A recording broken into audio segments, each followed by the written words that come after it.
पाया कि उम्मुल मोमिनीन हजरत आयशा रजी अल्लाह अन्हा से दरियाफ्त किया जाए। हजरत आयशा ने कहा कि रसूलुल्लाह सल्लल्लाहु अलैहि वसल्लम ने फरमाया, इज़ा जलस बैन शुअबिहल अर्बअ व मस्सल खितानुल खिताना फक़द वजबल गुस्ल।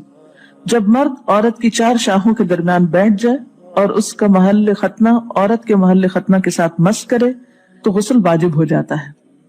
तो मसला ये साबित हुआ कि सिर्फ दुखूल पर ही मर्द और औरत जुनबी हो जाते हैं और उन पर गुस्ल वाजिब हो जाता है, इंजाल यानी मनी का निकलना शर्त नहीं।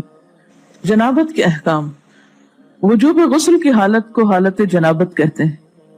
वजूब गुस्ल यानी जब गुस्ल वाजिब हो जाता है तो उस हालत को जनाबत कहते हैं। जनाबत का मतलब जम से, जम पहलू को कहते नहीं बचना। जनाबत कहते हैं, जनाबत का मतलब जम से, जम पहलू को कहते नहीं बचना। मुंदरजा झैल चार हालतों में मुसलमान मर्द और औरत पर गुस्ल करना फर्ज हो जाता है। नंबर 1, जोश के साथ मनी खारिज होने के बाद, इसमें एहतलाम भी दाखिल है, यानी कोई ऐसा ख्वाब आए या वैसे। नंबर 2, सोहबत के बाद यानी सेक्सुअल इंटरकोर्स के बाद। नंबर 3, हैज के बाद। नंबर 4, नफास के बाद यानी बच्चे की पैदाइश के बाद। इसमें याद रखिए कि बहुत से लोग पूछते हैं कि अगर खवातीन अगर इंटरनल चेकअप करवाती हैं तो क्या उससे गुस्ल वाजिब होता है? तो कोई गुस्ल वाजिब नहीं होता जब तक कि इन चार चीजों में से कोई चीज ना हो।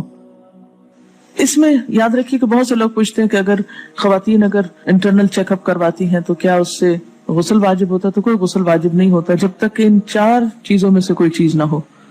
सिर्फ मनी खारिज होने से बात नहीं, बल्कि जोश के साथ मनी खारिज होने के बाद गुस्ल वाजिब होता है। रसूलुल्लाह सल्लल्लाहु अलैहि वसल्लम ने फरमाया, जब तुम औरत की चार शाहों के दरमियान बैठकर सोहबत करो तो तुम पर गुस्ल वाजिब हो गया, अगर मनी न निकले।